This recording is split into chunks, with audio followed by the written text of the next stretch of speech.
In the spring of 1973, on a soundstage in Burbank, California, the air smelled of sawdust and fresh lacquer. The stage had been dressed to look like a Hong Kong rooftop. 41 crew members were present. The boom operator had been working since 5 in the morning. The craft table had not been touched in 3 hours. Nobody was eating. Nobody was moving. They were watching a man in the corner of the stage who was not supposed to be there. He was 20 years old. His name meant nothing to most of them. He stood 6 feet and 1 inch tall, and he weighed 211 pounds of something that looked less like muscle and more like intention. He had trained in Shotokan karate for 9 years and had not lost a sparring match in 4 of them. He had a reach of 73 inches. He had hands that moved, by reliable witness account, faster than a man could consciously register once they had already begun to move. He carried himself with the specific posture of a man who has never been made to question whether he belonged in a room. His name was Seagal. And in 7 seconds, in front of 31 people on that soundstage in Burbank, California, something would happen that none of them would speak about in public for 11 years. Nobody in that room understood what they were about to witness, least of all the man who started it. To understand what happened in those 7 seconds, you have to understand what the spring of 1973 meant in the world of martial arts in Los Angeles. It was not a casual time. It was not a recreational time. The dojos of the San Fernando Valley were producing men who were genuinely, technically dangerous, and the culture among them was one of constant quiet measurement. Every time 2 serious martial artists were in the same room, the air changed. Not theatrically. Not dramatically. The air simply became something different. Colder. More honest. Steven Seagal had arrived in that world at an age when most men were still learning how to carry themselves. He had not arrived quietly. He had won regional tournaments in the karate circuit by the age of 17. He had trained under instructors who did not accept students easily. And the instructors had accepted him. By 20 he had accumulated a technical vocabulary in striking arts that was, by any objective accounting, extraordinary. The people who trained with him did not enjoy training with him. That is not an insult, it is an observation. Men who are genuinely difficult to train with are difficult because the cost of an error is immediate and undeniable. He was, in the spring of 1973, at the precise moment in a young martial artist's development, when confidence becomes something heavier than confidence, when the record of one's own success begins to feel like evidence of something larger, when the question is no longer whether you can handle the men in this room, but whether you can handle any room. He had a private belief, held carefully and not stated carelessly, that the martial arts as practiced and celebrated in Hollywood were largely decorative, choreographed, arranged for cameras rather than built for the particular silence that settles after something real has happened. He was not wrong about that as a general observation. He was wrong about the specificity of his application. There was one man in Hollywood who was not decorative. He was 32 years old. He stood 5 feet and 7 inches tall. He weighed 132 pounds. He had been practicing Wing Chun since the age of 13, had trained in boxing, had developed a philosophy of combat so stripped of ceremony that most martial artists, when they first encountered it, did not recognize it as martial arts. He wore that morning a plain white t-shirt and dark trousers, no belt, no insignia. His canvas shoes were clean but not new. He had arrived on that soundstage not as an attraction, but as a consultant, there to review a particular sequence that the director believed needed correction. He had reviewed it. He had provided the correction. He had been preparing to leave. His name was Bruce Lee. What happened before the 7 seconds matters as much as the 7 seconds themselves. The stage had emptied somewhat by 11 in the morning. The director had stepped out. The director of photography was reviewing playback monitors at the far end of the stage. Of the 41 crew members who had been present at 9, 29 remained. Of those, 6 were martial artists of some level of seriousness. 2 of them would spend the following decade telling this story to every student they ever trained. One of them, a stunt coordinator named Raymond Clifford, who had worked 14 productions in Hong Kong before returning to Los Angeles, would eventually commit the account to a private journal entry that was shared, decades later, with a small number of people who understood its significance. Seagal had been watching Bruce Lee work, not not openly, in the specific way that serious martial artists watch one another, which is to say that he had been watching without appearing to watch, cataloging without appearing to catalog.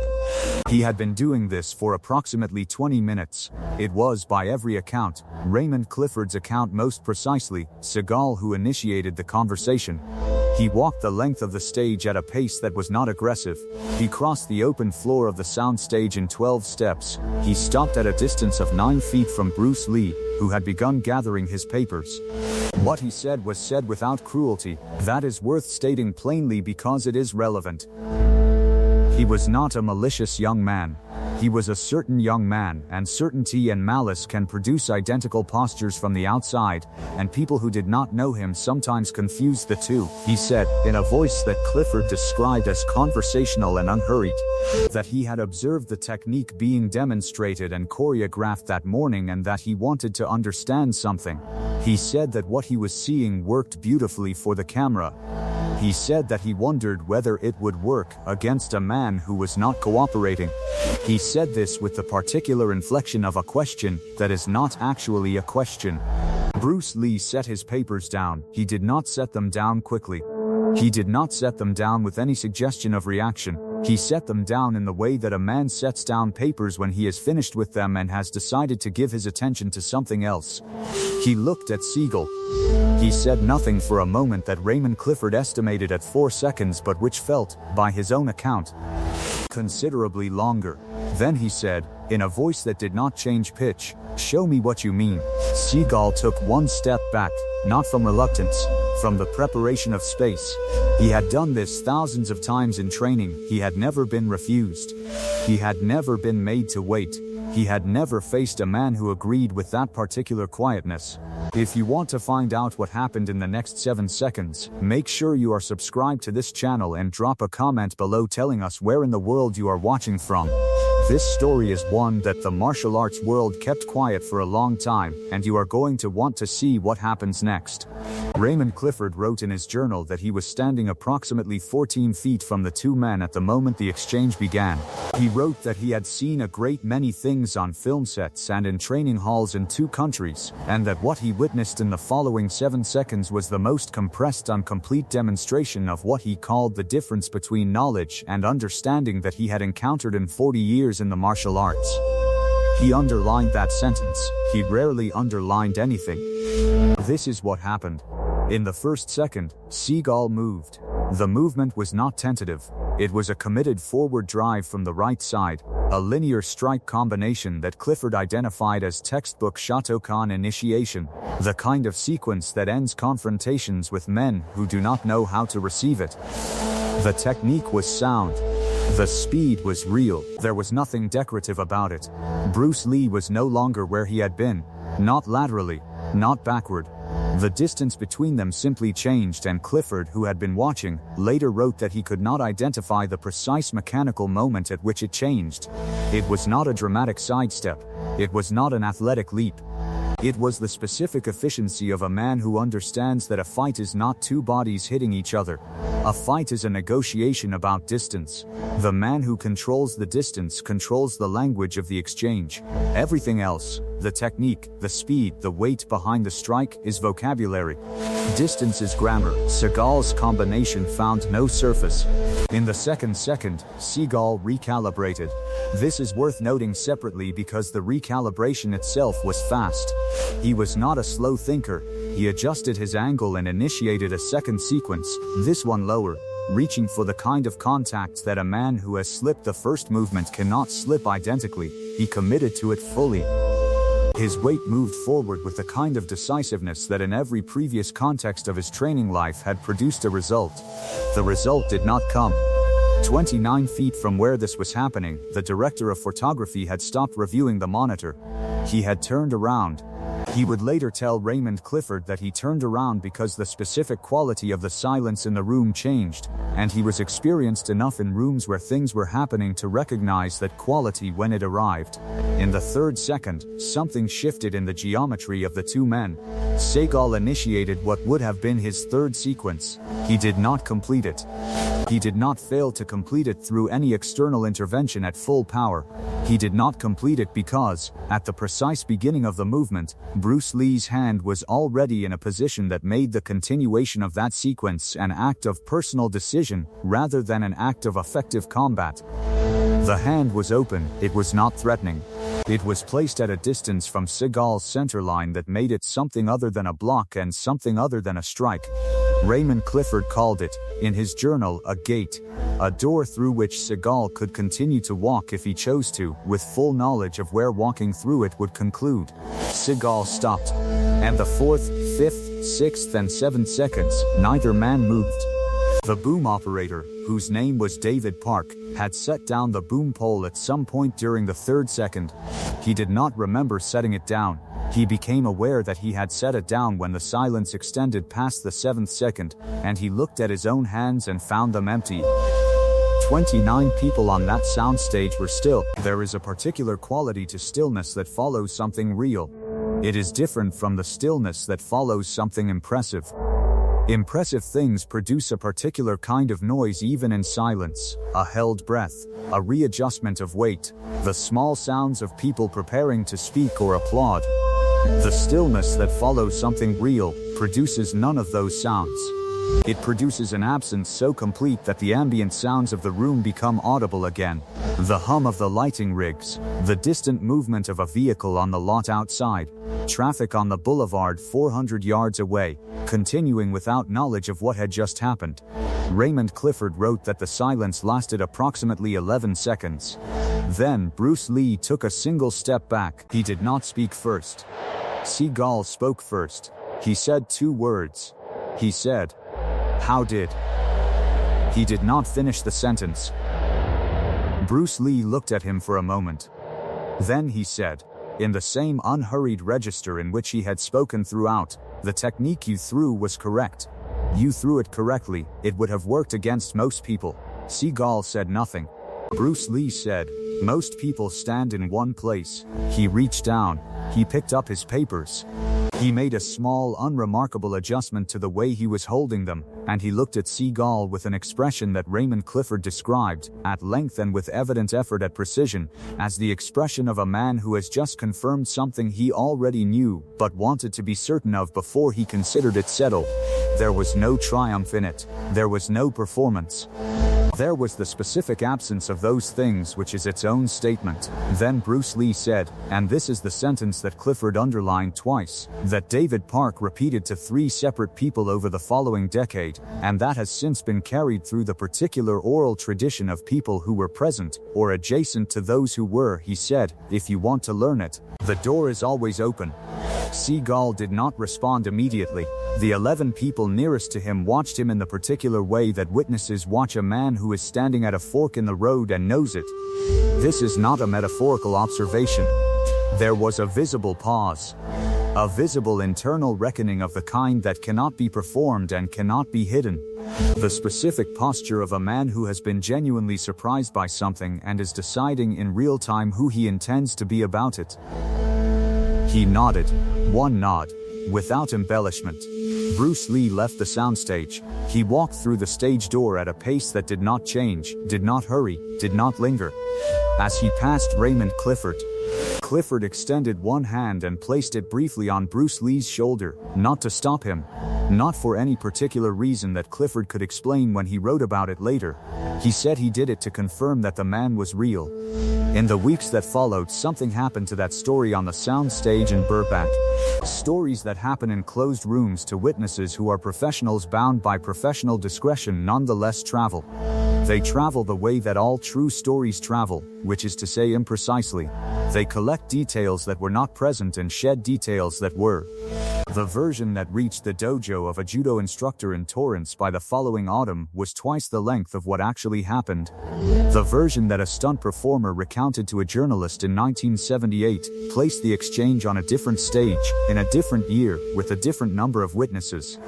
The version told by a grip who had been present, but who was standing at the wrong angle and had seen only the aftermath described a finishing blow that had never landed.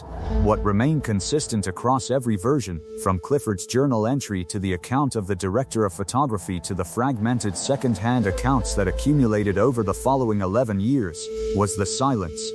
Every person who told the story in any form returned to the silence. The 7 seconds and the 11 seconds of stillness that followed them. That specific quality of quiet that does not come from intimidation, and does not come from spectacle, but comes from the particular recognition that something true just happened in front of you, and you did not fully understand it, and that is exactly what it should feel like. The story reached, eventually, the kind of ears that store things. Instructors repeated it to students. Students carried it to other dojos. It arrived in Hong Kong. It arrived in Japan. By the time Clifford's journal entry was shared more broadly, the bones of it had already been carried widely enough that its contents, rather than challenging an established account, were recognized as the source from which all the varied accounts had been imperfectly drawn. What became of the two men after that morning is its own story, which cannot be told fully in the remaining time. Bruce Lee spent the following months finishing work that would become, in the judgment of those who study the history of martial arts cinema seriously, among the most technically demanding and physically precise on-screen demonstrations of real combat application ever committed to film. The work he produced in the year after the spring of 1973 was the work of a man who had nothing left to prove, and who was therefore free to simply be accurate. He died in July of that year, at the age of 32. He was working. Steven Seagal spent the years that followed doing something that surprised a number of people who had expected a different response from the man they had seen on that soundstage. He traveled to Japan. He trained. He trained for a long time under instruction that he accepted without reservation, in a discipline that required the dissolution of certainties rather than the accumulation of them. He returned to Los Angeles with something that the people who had known him before the spring of 1973 identified, without always being able to articulate it precisely, as different. Not diminished, different. The specific difference of a man who has been shown something real and decided to learn from it rather than explain it away. Raymond Clifford, who lived to the age of 78, kept the journal entry unpublished for the whole of his professional life. He shared it in his final years with a small number of people. He said that he had kept it private for as long as he did not, because it reflected badly on anyone involved, but because he believed that some stories carry more weight when they have been carried quietly for a long time. He said that the story of those 7 seconds was not, in his understanding, a story about who won. He said it was a story about what happens when a man who is certain meets something that does not argue with certainty but simply demonstrates what lies beyond it. He said that the most important moment in the exchange was not any of the 7 seconds. It was the nod. There is a thing that happens sometimes when a genuinely skilled person encounters a genuinely greater skill without warning.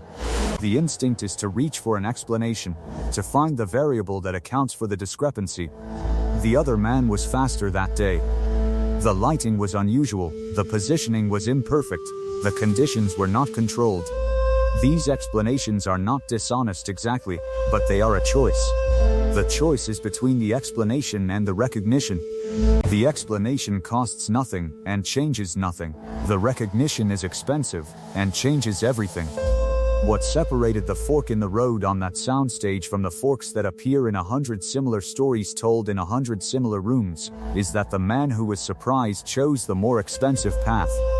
That choice does not make the 7 seconds extraordinary. The 7 seconds were what they were, which was a compressed and complete expression of something that cannot be fully explained in language, but can be demonstrated in the particular silence that follows it. What makes the story worth carrying through 4 decades and 3 countries, and an uncountable number of dojos and training halls and conversations between men who care about what is real, is the nod. The single nod from a man who had not nodded before. Most lessons that matter arrive in 7 seconds or fewer. The question is never whether you are present for them. The question is whether you are honest enough to receive them. Next week on this channel we are going to tell the story of the night that Chuck Norris walked into a dojo in Pasadena that he was not expected at, and what the instructor of that dojo said before the evening was over, and what Chuck Norris said back, and why the instructor has spoken about that evening in every interview he has given in the 30 years since. That story begins with a bet made in a parking lot, and ends with a sentence that changed the way one man taught martial arts for the rest of his career. We will see you then.